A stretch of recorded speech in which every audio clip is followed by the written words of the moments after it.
Muy buenos días a todos. Bienvenidos nuevamente a nuestra cita del primer viernes de cada mes. Gracias por conectarse y por su participación.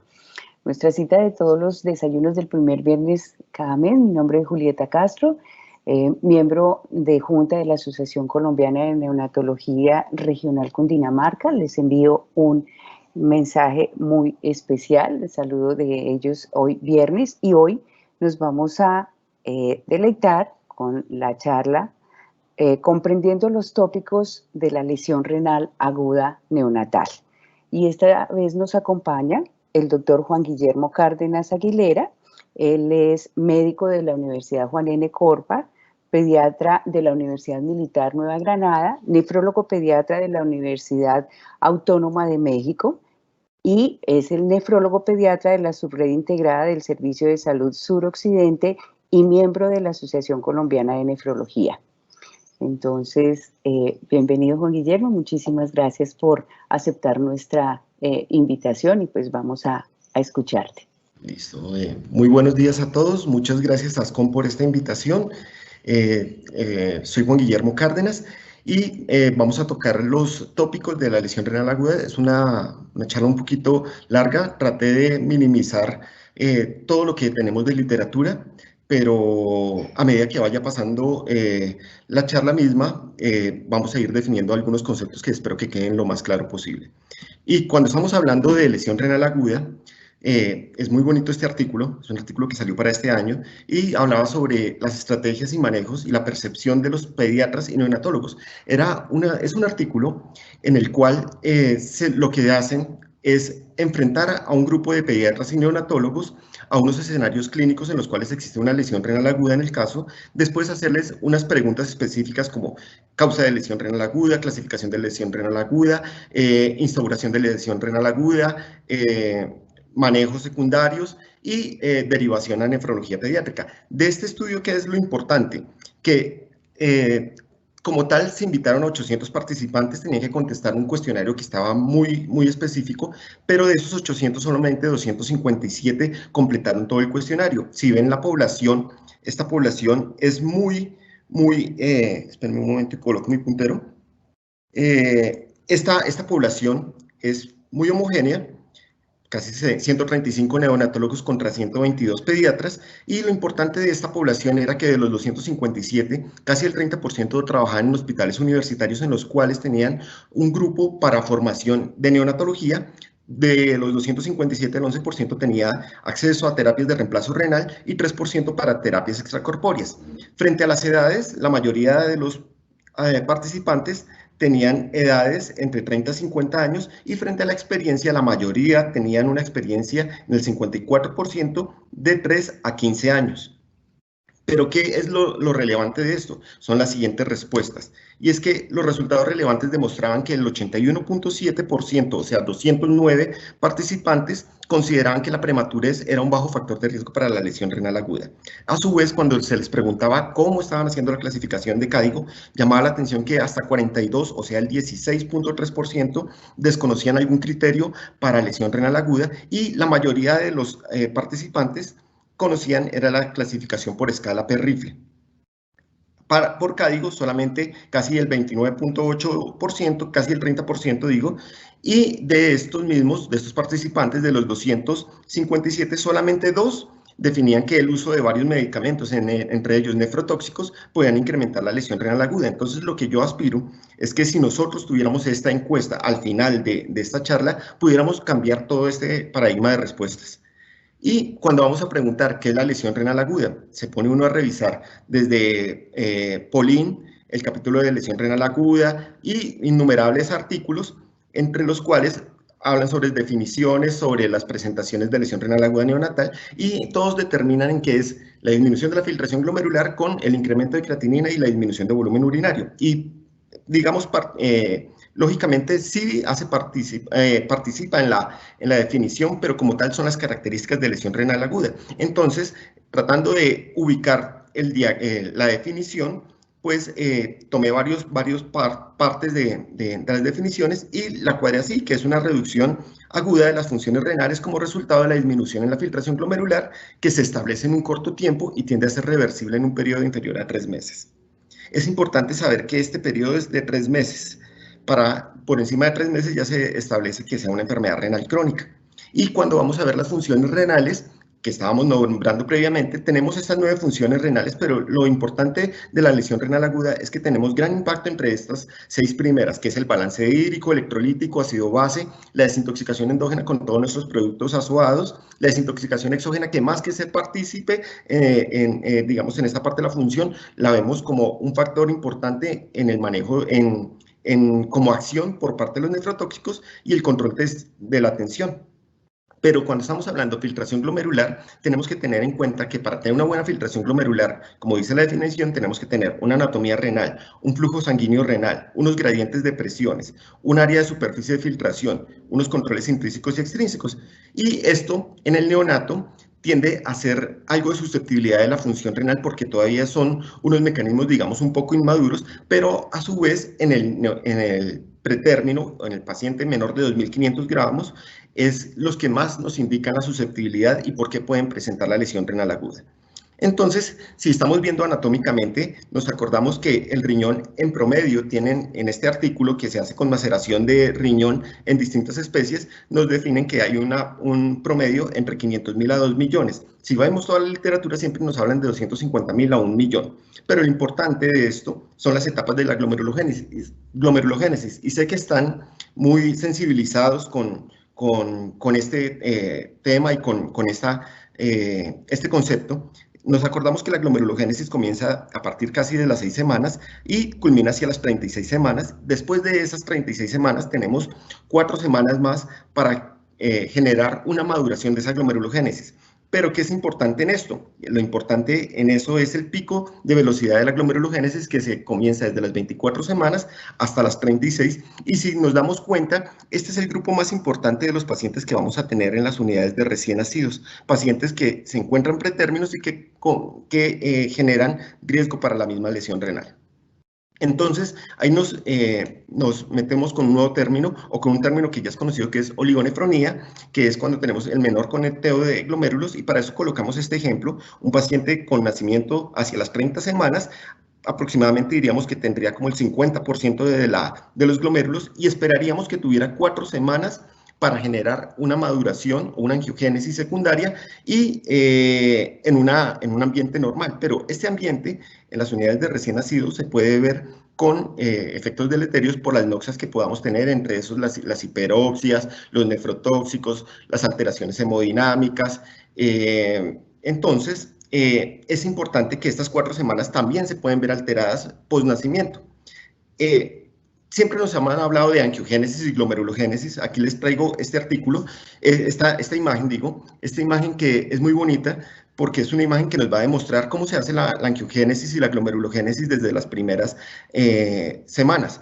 Esta es unas imágenes con marcación de lecitina de manzana. En la primera imagen es un embrión de 11.5 semanas. Cuando se le aplica el medio de lecitina, vamos a ver que nos hace marcación de los vasos cerebrales y en el riñón solamente encontramos algunos esbozos de circulación. Mientras que ya en el riñón, hacia las 15 semanas, que es vamos a ver que ya existe una perfusión de los vasos principales y en que es un riñón de 20 semanas, ese mismo esbozo vascular ya empieza a presentar ramificaciones y se alcanzan a ver algunos glomérulos que empiezan a presentarse. Y hacia la semana 25, que es cuando estamos iniciando esa velocidad de reproducción glomerular, vamos a ver que la perfusión aún es más grande y hay mayor producción de glomérulos. Entonces, ¿qué es lo que pasa cuando nace el paciente, los neonatos? Se hace una progresión de la maduración de la glomerular y esto implica que después del nacimiento se hace una segunda angiogénesis, básicamente, y se determina por el aumento de la densidad de las arteriolas capilares y el incremento del diámetro arteriolar. Y esto es lo que nosotros vamos a ver. Nosotros queremos tener un riñón a término, digamos, con esta vasculatura y con este grupo glomerular, y no un riñón de estas características en el cual se disminuye como tal nuestra angiogénesis y va a tener una oligonefronía, un poco conteo glomerular. Y para eso lo demostramos en la primera imagen, que es un riñón de 30 semanas. Esta imagen es con marcación de SIX2 y citoqueratina, en la cual vamos a ver organogénesis vascular que acá hacia las 30 semanas se ve bien los vasos y se empiezan a ver mayor división. Este es un riñón ya a término, digamos, a 36 semanas, en el cual la vasculatura principal ya está mucho más marcada y de ahí ya viene toda la parte de esbozos vasculares que vamos a ver con la maduración. A su vez, cuando estamos viendo la progresión, vamos a ver la progresión hacia la semana 24-25, y lo importante de esto es que esta es una marcación con inmunofluorescencia y reconstrucción tridimensional para los glomérulos. Este es un riñón de 6 semanas con 111 nefronas, este es un riñón de 10 semanas con 114 nefronas, un riñón de 14 semanas con 170, un riñón de 20 semanas con 235, y esto es lo importante, que el cambio de un riñón de 20 semanas a un riñón de 25 semanas, 24, 25 semanas, es lo potencial que se aumentan las nefronas, los glomérulos. Y vemos que acá empezamos a tener 1190 nefronas. Así empieza el pico, con lo cual vamos a esperar que se reproduzca más o menos el 1.000.000 o los 2 millones que estábamos hablando por riñón. Y queremos tener un ramillete de glomérulos de estas características. Ahora, ¿qué pasa cuando tenemos esta glomerulogénesis alterada? Podemos tener dos presentaciones, que es una oligonefronía. Acá vamos a ver solamente la presencia de un glomérulo en este corte histopatológico, mientras que acá podemos tener anormalidad en la morfogénesis, en el cual vamos a ver alteración en el penacho glomerular con un incremento de la cápsula de Bowman. Estos glomérulos básicamente no son tan funcionales y esta es una zona nefrogénica activa de un riñón de 36 semanas, pero igual podemos tener la combinación de los dos, tener una oligonefronía más una anormalidad en la morfologénesis, lo cual indica que los pacientes que son menores de 2.500 pues tienen un mayor riesgo.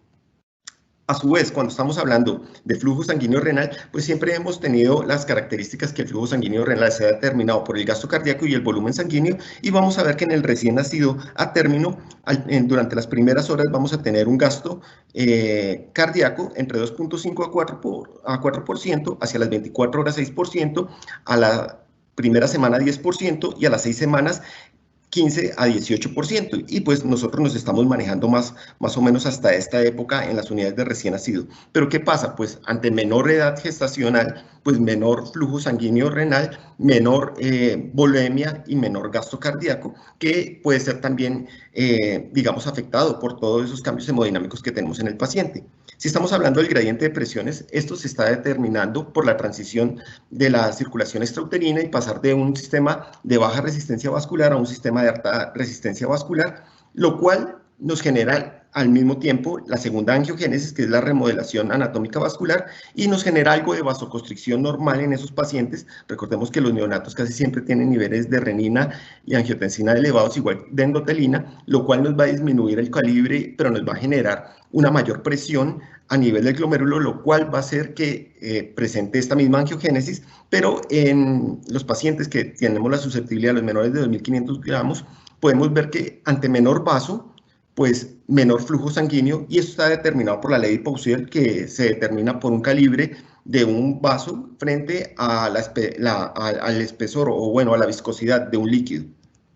Y cuando estamos hablando de los controles extrínsecos y intrínsecos, vamos a ver que tenemos el control miogénico, y este control miogénico está determinado hacia las 36 semanas por una musculatura lisa, lo cual nos favorece que podamos tener esos cambios hemodinámicos y que nos permitan tener casi siempre una filtración glomerular muy homogénea o muy similar. Sin embargo, pues menor de edad de 36 semanas, esa musculatura es inmadura, por lo cual no puede generar cambios muy efectivos para mantener siempre la filtración glomerular. Y la retroalimentación tubuloglomerular pues está comprometida, porque ya sabemos siempre que estos pacientes van a tener una inmadurez tubular con una reabsorción de sodio disminuida, lo cual hace que tengan natriuresis, y el mecanismo neurogénico pues está inmaduro con el sistema nervioso simpático, y vamos a tener siempre la renina de aldosterona aumentada. Entonces, ¿qué pasa? Los pacientes van a encontrarse con una prostaglandina disminuida, que recordemos que la prostaglandina a nivel de nuestra arteriola aferente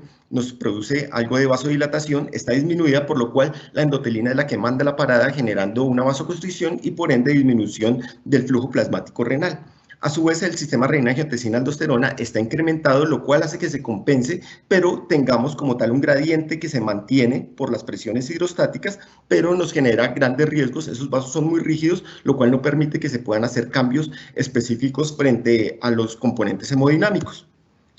Y en el área de superficie, pues estamos hablando, si yo tengo una alteración glomerular en un menor de 2.500 gramos, aparte tengo una disminución de mi volemia, tengo una alteración en mi control miogénico y esto me va a hacer que me disminuya definitivamente la filtración glomerular. Por eso es que tenemos esta tablita en la cual tenemos las edades gestacionales y la filtración. Lo importante es que cuando tengamos un paciente en estas condiciones, que sea pretérmino y que le tomemos una filtración glomerular, es siempre hacerle el seguimiento a esa misma filtración glomerular por semanas, determinar que exista una progresión, y si no está progresando, es el primer punto amarillo para decir qué es lo que está pasando en este neonato.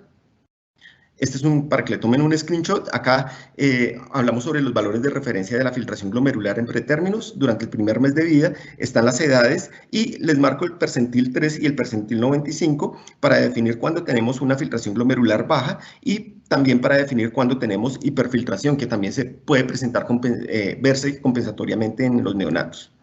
A su vez, hablábamos sobre la segunda parte, entonces ya definíamos que sí, claro, los pretérminos tienen un factor de riesgo. ¿Y cómo vamos a clasificar esa lesión renal? Entonces tenemos clasificaciones. En el 2004 tenemos a rifle, en el 2007 tenemos perrifle, en el 2007 también sale AKIN, y entre este perrifle y AKIN hay una pauta por acá que aparece como el N-rifle. Para el 2012, CADIGO recoge todas y lo que hace es condensar todos los criterios para sacar una escala que pueda ser mucho más fácil de interpretar y que pueda homogenizar, digamos, todos los criterios para la lesión renal aguda. Y cuando estamos viendo todas estas tablas, en estas tablas estábamos hablando de las funciones secundarias o las funciones renales, y se acuerda que nombrábamos las 6 primeras. Tenemos todas las 6 primeras que nos pueden afectar en el recién nacido, pero las principales que van a servir para clasificación es la creatinina y el volumen urinario. Ahora, ¿qué tenemos acá? Tenemos una curva ROC que es para definir por qué es mejor tener una clasificación con CADIGO, y es que cuando estamos viendo CADIGO, aunque reúne todas las anteriores escalas, casi nos da un 75% de probabilidad de generar un mejor diagnóstico para lesión, o identificar más fácilmente lesión renal aguda. Y pues es lógico, esta condensa todas las otras escalas. Esta es la escala CADIGO, que no me voy a demorar mucho, pero recordar que siempre va a ser potencial el incremento de la creatinina y la disminución del volumen urinario. Esta ya es conocida por muchos. Y siempre decimos CADIGO, pero CADIGO es una clasificación vieja porque estamos hablando del 2012. Y no, para el año pasado, CADIGO hizo la reunión, digamos, con estos 4 grupos que son importantes, que es el grupo de epidemiología para lesión renal aguda a nivel mundial, el grupo de epidemiología para el suroeste asiático, la epidemiología para angina renal y lesión renal a nivel mundial, y el AWAKEN, que es el que nos corresponde a nosotros, que es el de epidemiología para lesión renal en el neonato. Y fijando el AWAKEN, tenemos les voy a contar un poquito la historia del AWAKEN. El AWAKEN se genera como tal, como un pre-AWAKEN, que se hace en el 7 de noviembre del 2013 en Canadá. ¿Y cómo se origina? Se origina en un taller de lesión renal aguda neonatal en el cual estaban participando varios países, eran 4 países con 24 centros, y como características se habían invitado a esos centros porque eran los que estaban haciendo estudios y reconocimiento de lesión renal, pero cada uno tenía un estudio individualizado. Entonces ellos se reúnen y dicen, pero ¿por qué un estudio individualizado? Mejor condensemos todos los criterios que tenemos nosotros, todos los estudios, y miramos qué objetivos podemos obtener, que es una prevalencia de lesión renal aguda, los factores de riesgo asociados a lesión renal aguda y el impacto de la enfermedad en distintas edades gestacionales. Y así es como se origina por fin el AWAKEN como el estudio epidemiológico a nivel mundial en neonatos. en el cual se continuaban participando las 24 unidades de cuidado intensivo.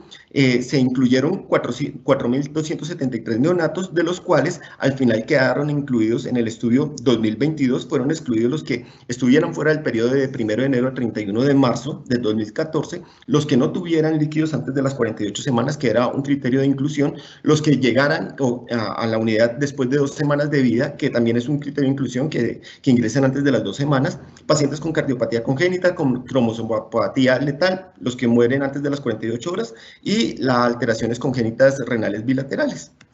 Así determinan que entre esa población que tenían de 2022 pacientes, la incidencia era del 30% para 605 pacientes. De estos 605 pacientes, 281 estaban para una lesión en un estadio 1, 143 para un estadio 2, 181 para un estadio 3, y lo que llamaba la atención eran las asociaciones que encontraban para estas lesiones. Determinaban que entre mayor fuera la lesión renal, pues existía una estancia mayor en la unidad de recién nacidos. A su vez también veían que la incidencia de lesión renal aguda se veía más en algunos centros que tomaban niveles de creatinina mucho más frecuentes, y encontraban la asociación de la falla ventilatoria, la sepsis y la enterocolitis necrosante. También había un punto importante, y era que veían que la mayoría de los pacientes que habían estado con lesión renal aguda tenían uso de nefrotóxicos. Entonces, nosotros acá en Colombia también tenemos algunos estudios. Tenemos este del 2015 que se hace en Cali, está liderado por la doctora Consuelo Restrepo, es un miembro de la Asociación Colombiana de ACONEPE, y en estos encontramos que existía una incidencia de 7.8%. De los 688 pacientes que ingresaron, 54 presentaban lesión renal aguda. Esta se hizo con una escala Perrifle. Para hace 2 años y publicado en el año pasado, tenemos esta incidencia de lesión renal aguda en prematuros menores de 1.500 gramos, y lo que llamaba la atención era que se hacía una identificación del 11.2% de lesión renal general, de la cual correspondía a 53 recién nacidos de 472, y existía un porcentaje de 42.9%, digamos, de pacientes, el 42.9% de los pacientes con lesión renal aguda correspondían a pacientes menores de 1.500 gramos. A su vez, ahorita estamos haciendo partícipe a un estudio que ya se culmina, que se hace ahí en el Hospital de Kennedy, en la unidad de recién nacidos, en la cual nuestra incidencia es totalmente distinta. Este no es un artículo, este todavía no se ha publicado, sino está en investigación, se culminó ya la investigación y falta la publicación. Se encuentra una incidencia de 13.1% de pacientes para un total de 27 pacientes de 206. 77% de los que tuvieron lesión renal eran pacientes menores de 36 semanas, y vemos que existe una nueva población, que es la población migrante extranjera, que correspondía a los hijos de ellos, que casi era el 30%.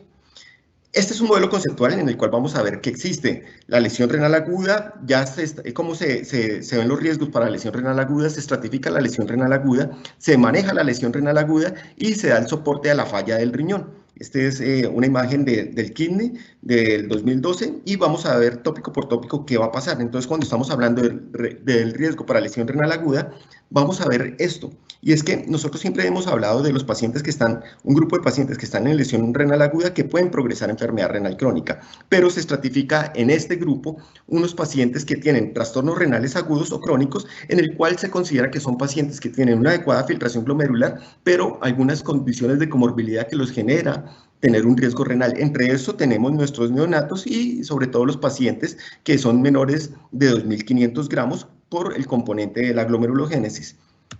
Entonces, enfocándonos en esos pacientes, cuando llega un paciente que tiene un compromiso en la morfogénesis, o que se supone que tiene un compromiso en la glomerulogénesis, la recomendación es esta, que recomendamos que se estratifique el paciente a un paciente con riesgo para lesión renal aguda, según la susceptibilidad y la exposición, y que se debe manejar ese paciente siempre sabiendo que toca reducir el riesgo de lesión renal aguda para que no progrese. ¿Qué factores podemos tener afectados también para el conteo glomerular desde la etapa intrauterina? Pues lo tenemos que las restricciones calóricas maternas, la restricción proteica, el uso de AINES, IECAS, los corticosteroides con la maduración pulmonar, que aunque favorece la maduración pulmonar y favorece la maduración cerebral, frente al riñón lo que hace es que para esa angiogénesis y esa glomerulogénesis, acortándonos el número de esbozos glomerulares que se van a ir reproduciendo. El uso de tabaco, etanol, déficit de vitamina D, déficit de hierro y déficit de vitamina A. Todos estos al final nos van a conformar una disminución del grupo de nefronas y es donde hemos visto que, pues, aparte de la población colombiana, que no es que tenga una buena nutrición, también vamos a tener la población migrante extranjera, que es la típica mamá que puede tener algunos componentes de desnutrición y que nos está haciendo o generando ya en nuestros neonatos un riesgo para la lesión renal aguda. Y viendo todo estos artículos sobre riesgo para lesión renal y revisando cada uno de estos artículos, podíamos determinar desde Awaken y el consenso de lesión renal aguda de Argentina y los impactos, cuáles son los factores de riesgo para esa lesión renal. Ya habíamos determinado que la incidencia es mayor en menores de 2.500 gramos, pero también los pacientes que tienen las patologías y se ven en cierto porcentaje, pero en todos los artículos siempre hablan de lo mismo. Sepsis, síndrome de dificultad respiratoria, ductus arterioso persistente, enterocolitis necrosante, cardiopatías, asfixia perinatal, el uso de nefrotóxicos, que es importante, las anomalías renales, el choque, el uso de vasopresores y los errores innatos del metabolismo. Y en estos pacientes, entonces, vamos a ver otra opinión que nos están diciendo y nos dicen que siempre los pacientes que tenemos con mayor riesgo para lesión renal aguda, tenemos que hacerle mediciones más frecuentes de la creatinina y estar vigilando más el gasto urinario y a su vez individualizar en esos pacientes cómo se va a hacer la monitorización según el riesgo del paciente y el estado clínico. Entonces, cuando vamos a hacer la identificación de la lesión renal, pasa esto. Nosotros siempre estamos hablando de la disminución del gasto urinario con el incremento de creatinina. Y Awaken es muy claro en decir que la disminución del volumen urinario es un factor importante, pero es al mismo tiempo un factor confusorio porque casi siempre cuando se hace es por peso del pañal, porque no se les puede estar pasando sonda a todos los pacientes, y el peso casi siempre es un peso mixto, lo cual nos puede dar unos falsos digamos, negativos para lesión renal aguda. Y cuando estamos hablando de los valores de creatinina, tenemos que saber que a su vez la creatinina es un marcador digamos, pobre para lesión renal aguda, ya que para que se genere un incremento de la creatinina tenemos que tener la alteración del 50% de los glomérulos y casi siempre lo que hemos reflejado de 24 a 48 horas. Nosotros casi siempre hacemos la identificación en este punto, cuando se está condensando tanto la disminución del volumen urinario como el incremento de la creatinina. Y esta era la estratificación que les decía, como se tomó la CAIGO, que era por Akin per rifle, y esta parte de N rifle que me pareció súper bonita, porque esta parte de volumen urinario no es tan descabellado tomarla como riesgo, y es que dejan que el riesgo para un paciente para lesión renal es cuando ya disminuye 1.5 mililitros kilogramo en 24 horas. Entonces, cuando nos pasa eso, ya nos puede encender una alarma y decir, uy, este paciente está en un riesgo para lesión, hagámosle más controles y estemos vigilando más la función de este paciente. Así se hace la clasificación CAIGO neonatal, que es la que ya conocemos, y yo sé que entrar en este punto de explicarles cómo se hace la clasificación suena un poco tedioso y digamos no es que quiera subestimar a las personas, pero es importante y es muy importante cuando va uno a hacer estrategias de lesión renal aguda, explicar desde lo más básico. Y para eso tenemos estas creatininas. Cuando nosotros vamos a un artículo y encontramos la referencia de creatininas séricas por milimol litro, lo que vamos a hacer es que el valor que tenemos acá lo tenemos que dividir en el factor de convergencia, que es 88.4, o sea, lo dividimos. Así, por ejemplo, si tomamos este paciente, que es un paciente de 31 a 32 semanas, si tomamos esta creatinina que está más o menos en 45 dividido 88.4 nos va a dar que es 0.5. Entonces, un estadio 1 diríamos que se aumenta 1.5, o sea que 0.5 por 1.5 daría 0.75. Así si es un estadio 2, que sería el 2 veces, entonces multiplica por 2, daría 1, y un estadio 3 sería por 3, que nos daría para 1.5. Y si vamos a ver, entre menor edad gestacional, esta tabla es mucho más fácil porque las creatininas son más elevadas, o sea que si tenemos una creatinina mucho más elevada, los cambios los podemos divisar mucho más fácil. Si tenemos 0.96 de una creatinina, un estadio 1 es 1.44, un estadio 2 es 1.92 y un estadio 3 sería 2.88. Pero ¿qué pasa cuando tenemos esos pacientes que me están generando algo de hiperfiltración compensatoria y tenemos creatininas bajas? Que les apuesto a todos que la diferencia de encontrar 0.25 y encontrar 0.37, muchos no lo van a establecer como si fuera una lesión renal aguda, pero ya incrementó el 1.5. Cuando vamos a decir 2 veces sería 0.5 y 3 veces sería 0.75. Pero este cambio de 0.25 a 0.37 puede pasar inadvertido y no ser clasificado como una lesión renal aguda. A su vez, también tenemos marcadores para determinar esta lesión renal aguda y marcadores que son los biomarcadores que son mucho más sensibles y más específicos que la creatinina. Tenemos la cistatina C, la interleuquina 18, KIM1, Enegal. ¿Y qué es importante estos? Pues el tiempo que se van a presentar. La cistatina C se incrementa hacia las 6 horas de iniciar la lesión renal aguda y casi siempre precede al incremento de la creatinina en 24 horas. La interleuquina 18, un pico a las 6 horas y precede casi siempre a las 48 horas de creatinina. KIM1, el incremento empieza hacia las 2 horas de iniciar la lesión renal aguda y se va a ver incrementada antes de las 48 horas del incremento de la creatinina, y en Enegal también un incremento desde las 2 horas y también referenciado 48 horas previas de la creatinina. Pero ¿qué tenemos que tener en cuenta con estos biomarcadores? Que nosotros no tenemos la disponibilidad para tenerlos. Hay algunas instituciones que sí lo tienen, por ejemplo la Clínica Nobel en Cali, sé que tiene Enegal, pero no es tan fácil solicitarla y que nos llegue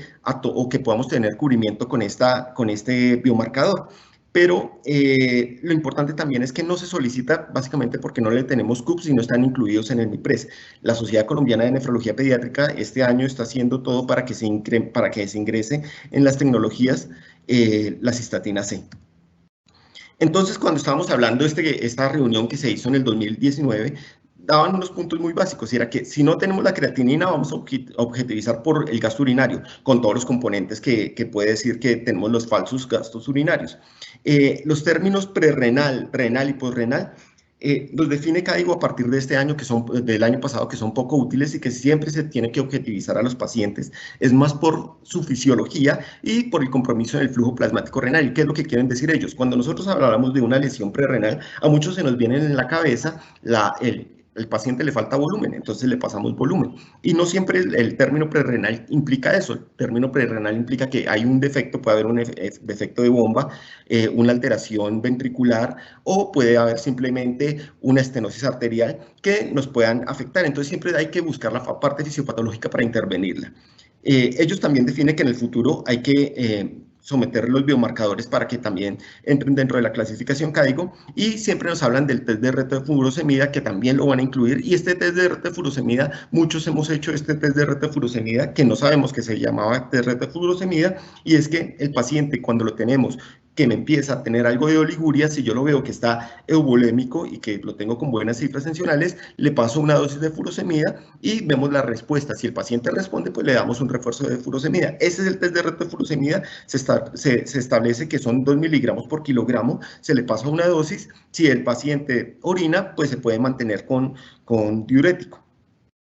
También revisando otros artículos, pues encontramos distintos puntos para diagnosticar lesión renal aguda, y este es un artículo súper bonito sobre el uso del NIRS, del monitoreo de espectroscopía infrarroja, que se usa para los pacientes que tienen hipotermia.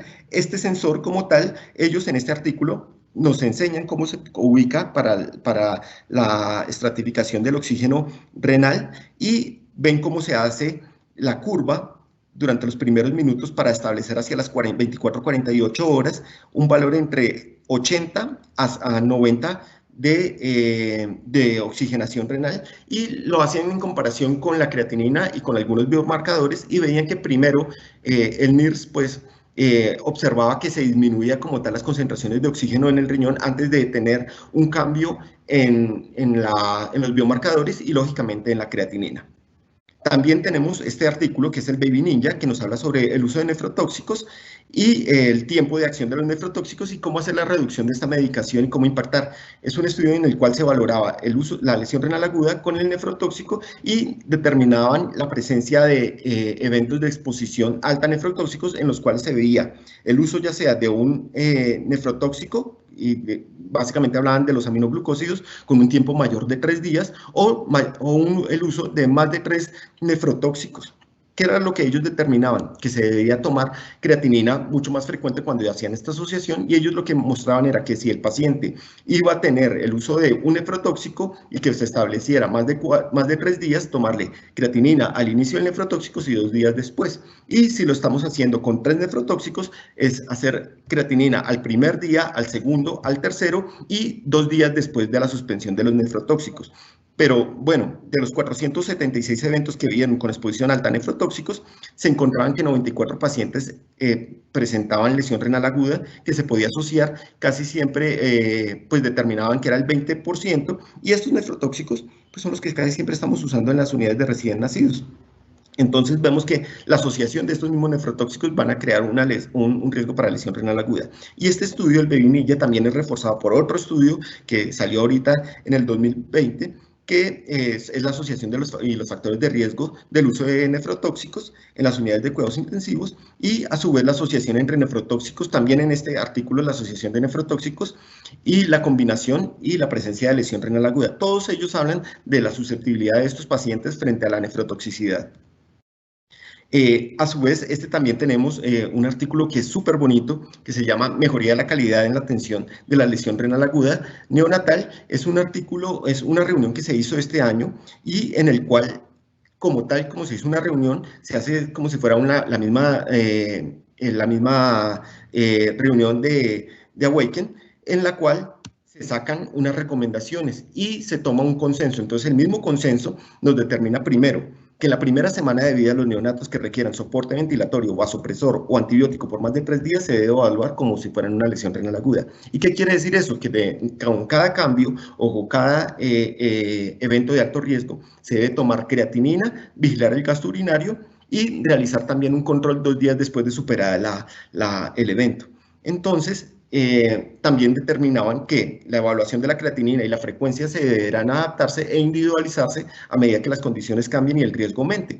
De ahí es donde viene el punto de por qué Awaken tiene esa incidencia tan alta del 30%. Es que hacen mucho más seguimiento a las creatininas en los pacientes. ¿Qué es la desventaja que tenemos nosotros? Pues que nosotros no tenemos micrométodos para la toma de creatinina, ni tomamos en capilar, ni hacemos medición de creatinina de capilar. Algunas instituciones lo tendrán, pero pues nosotros estar exsanguinando acá al paciente todos los días para creatinina, pues es un poco complicado, y creo que ustedes nos llamaría la atención, pero es algo importante para un futuro, o para los pacientes que podemos determinar que estén en un riesgo, esta toma de creatininas o estas recomendaciones de este consenso. Ahora, cuando tenemos la disminución de la filtración glomerular y ya estamos establecida la lesión renal, tenemos que ver primero qué es lo que vamos a hacer: definir la causa y el pronóstico de la lesión renal, hacer un adecuado manejo hídrico, verificar el flujo plasmático renal y ver si requiere un soporte hemodinámico, a su vez garantizar la eliminación de los fluidos e identificar los agentes nefrotóxicos. Si vamos a ver las 3 primeras, pues vamos a ver que es casi manejo hídrico y restablecer la parte hemodinámica. La guía nos define que siempre hay que tratar la hipoalbuminemia. ¿Para qué? Para aumentar esa concentración osmótica que me llega al glomérulo y mantener más o menos ese gradiente de presiones que nos favorece que tengamos una adecuada filtración glomerular. La otra es que siempre vamos a hacer el enfoque fisiopatológico del flujo plasmático renal, que es la misma que nos dice básicamente Caigo previamente. Y manejar siempre la sobrecarga hídrica, ver que si tenemos normal que un paciente va a disminuir durante las primeras semanas el 10% de su peso, siempre llevar fisiológicamente eso. Y si el paciente no me está disminuyendo de peso, es un paciente que está haciendo una retención hidrosalina y por ende nos va a llevar a una congestión venosa y a una lesión renal aguda. Determinar cómo está el balance hídrico del paciente, el peso diario, realizar el seguimiento de los líquidos y sobre todo esto hacer el balance hídrico acumulado, en el cual nos puede definir bien cómo es la condición del paciente. También tenemos el apoyo de la ansiedad urinaria, el sodio sérico, el sodio urinario, las fracciones excretadas de sodio y de urea, que no me voy a meter en esto, pero también vamos a garantizar la eliminación de los líquidos, y para la eliminación de los líquidos siempre vamos a pensar en disminuir la presión intraabdominal por el método de paso de sonda, con lo cual vamos a verificar el flujo urinario y al mismo tiempo podemos hacer el refuerzo de la diuresis con diurético de asa. Y este artículo es súper bonito que salió para este año también sobre la furosemida, el uso en las unidades de recién nacidos, y se hace una comparación de las recomendaciones que da la FDA frente a las recomendaciones de la Agencia Italiana de Fármacos y Alimentos, en el cual la dosificación de la furosemida por la FDA está de 1 a 2 miligramos kilogramo dosis, y con un intervalo que puede ser de 6 a 8 horas, casi siempre lo dejan en 8 horas, y mientras que la italiana da siempre es una indicación de 2 miligramos kilogramo dosis cada 12 horas. Estas dos, tanto la FDA como la italiana, dicen que la dosis máxima es de 6 miligramos kilogramo día, y las dos también promueven el uso de la infusión de 0.1 a 0.2 miligramos kilogramo hora para un máximo de 4 miligramos por minuto. Y hacen la relevancia que veían mucho mayor efecto de la furosemida en los pacientes que estaban críticamente enfermos, por lo cual sugerían dosis elevadas, que era la dosis de 2 miligramos kilogramo dosis, y que esta dosis se debe titular cada 2 horas. ¿Por qué cada 2 horas? Pues por la vida media de la furosemida. La vida media de la furosemida endovenosa es cada 2 horas. Entonces le iban titulando y hacían la recomendación que el paciente que tuviera uso de diurético de asa se tenía que, por más de 2 semanas, se tenía que hacer pruebas acústicas y ultrasonografía posteriormente, la ultrasonografía para determinar que no tenga nefroesclerosis, nefrocalcinosis, perdón, y litos renales. Cuando ya tenemos la falla renal establecida, pues vamos a ver que tenemos que ya dar una terapia de soporte renal. Y en Awaken veíamos que el 4% habían recibido una terapia de soporte renal, y que esta misma terapia se usaba con moderación en las unidades de cuidados intensivos. ¿Y por qué nosotros usamos con moderación, o por qué no todos entran en terapia? Primero, por las limitantes que tenemos por los pesos para ingresar en terapias de reemplazo renal a algunos pacientes, y la otra es que la supervivencia en esos pacientes se estimaba que era una supervivencia baja. Estamos hablando más o menos del 45% de supervivencia, o sea, 55% de los pacientes que metemos a una terapia de soporte renal fallecen. Cuando estamos hablando de las terapias de soporte renal, tenemos dos para los neonatos, que son las diálisis peritoneales y las terapias renales lentas continuas. De la diálisis peritoneal, saber siempre que es fácil de instalar, de inicio rápido, continuo, no requiere anticoagulación y la biocompatibilidad es buena. Y esto en el papel es muy bonito, pero en la práctica es complicado para muchos nefrólogos. Tener una diálisis peritoneal en la unidad de recién nacidos es un dolor de cabeza. ¿Por qué? Porque ese peritoneo muchas veces se me comporta como un peritoneo disfuncional. Va a tener los problemas que tenemos de hipoalbuminemia, que también me van a afectar la misma diálisis. Y la otra es que tenemos una limitación para la colocación de los catéteres, porque los catéteres, aunque la literatura habla de catéteres para pretérminos extremos, acá en Colombia estos son los que nosotros tenemos, y estos están solamente como para la etapa, para neonatos a término, y podemos extenderlos casi siempre para 2.000 gramos. Por debajo de los 2.000 gramos es poco probable que nos sirva el acceso, porque es muy grande ese catéter. Vienen con las distintas ubicaciones, tenemos hasta tunelizaciones de tórax o distintas a nivel abdominal, y esto es lo que nosotros vamos a ver, pretérminos de este tamaño que son tan extremos que requieren hacer la tunelización de tórax, desde tórax para ingresar a abdomen y tener un catéter de diálisis peritoneal. Esta es una imagen del doctor Canavaro de diálisis peritoneal de una reunión que se hizo de ALANEP en el 2014, que era un paciente de él en el que se presentaba cómo se hacen las colocaciones de diálisis peritoneal en los neonatos pretérminos extremos. A su vez tenemos este artículo, que es un artículo que no nos confiere ahorita porque son pacientes que recibieron cirugía cardíaca, y veíamos cómo era el beneficio de iniciar la diálisis peritoneal desde que ingresaban a la unidad de recién nacidos o desde que se hacía la cirugía o 2 días después. Pues se veía que había una disminución casi del 46.7% en la tasa de mortalidad a los 30 días si se iniciaba más temprano, pero lo importante de esto es cómo tenemos una mortalidad hasta el 28.1% de los pacientes a los 30 días y de 36.3% durante el seguimiento de esos pacientes. Entonces, tener una diálisis peritoneal no es tampoco descabellado, pero tampoco es fácil. Frente a las terapias lentas continuas, nosotros tenemos 3 modalidades, que es la hemofiltración venovenosa continua, la hemodiálisis venovenosa continua y la hemodiafiltración venovenosa continua. Lo que más usamos es la hemofiltración venovenosa continua, y digamos, en la experiencia que nosotros tenemos en la institución donde yo trabajo, nosotros con la PrismaFlex hemos tenido pacientes de 2.780 gramos que se han sometido al Prismaflex y con un filtro HF20, que es el filtro más pequeño que me da más o menos un volumen del sistema de 60 mililitros y que hacemos como tal una recuperación del todo el volumen con sangre reconstituida y albúmina. Y nos ha ido bien. Los catéteres que antes se tenía eran de 5 French, ahorita solamente se tiene de 7 French. Los pacientes que tenemos en estas condiciones que les estoy hablando son pacientes que han sido lactantes y que tenemos nuestra máquina S en la unidad de cuidados intensivos pediátricos. En la unidad de recién nacidos nunca he requerido, o sea, nunca he puesto una terapia lenta, pero en experiencia casi siempre se habla que por encima de 3.000 podríamos usarla. Y esta máquina genera un riesgo, pero hasta que nos llegue el Carpe Diem, que es esta máquina que es súper bonita, pues va a haber otra luz distinta, y es que esta está dada para los pretérminos extremos y es de uso neonatal, es por sus siglas el Carpe Diem, que vamos a observar, y va a ser muy bonito cuando llegue por fin. Esta es una máquina que ya la tenemos como desde el 2013, 2014, pero no hemos tenido la tecnología en Colombia para tenerla.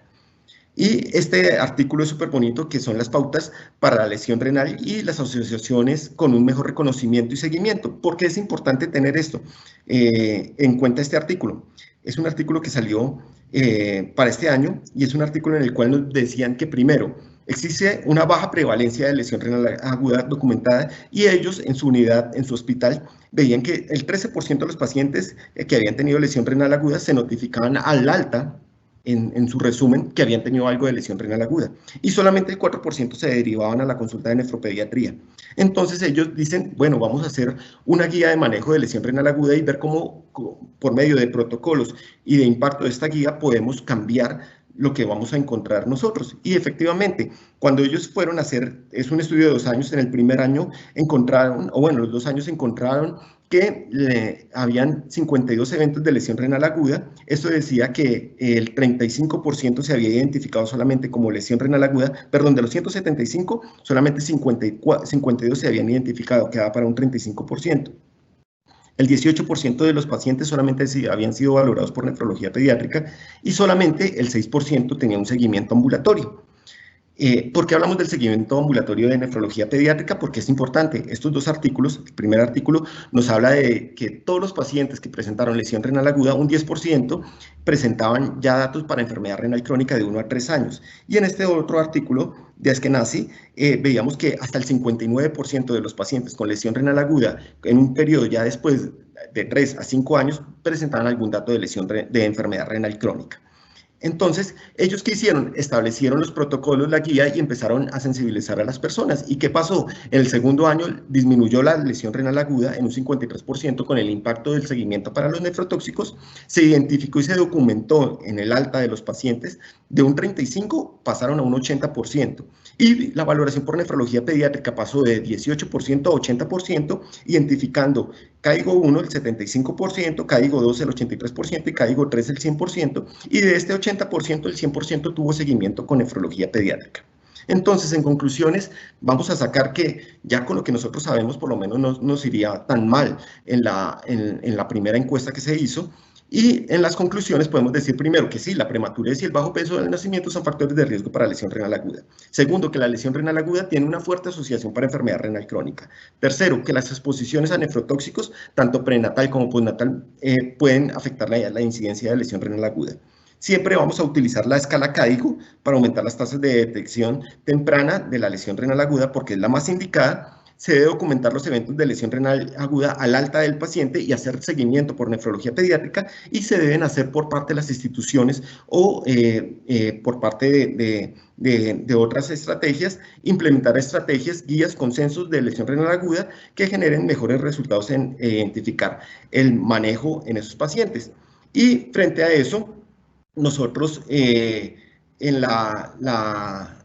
este año, ASCON y la Asociación Colombiana de Neonatología hicimos una unión estratégica con el fin de establecer un grupo que nos permitiera dar pautas y estrategias y iniciamos un grupo que estaba conformado por la doctora Paola Teortúa Baena de ACONEPE, la doctora Julieta Castro Gaona de ASCON, la doctora Ángela María Lombo de ASCON, el doctor José María Solano de ASCON, el doctor Richard Vaquero de ACONEPE y conmigo iniciamos esta guía que les estamos mostrando.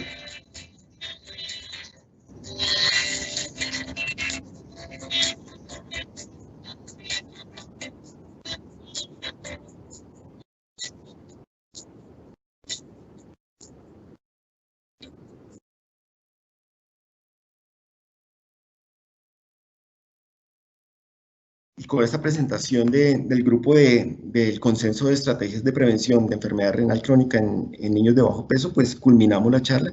Muchas gracias.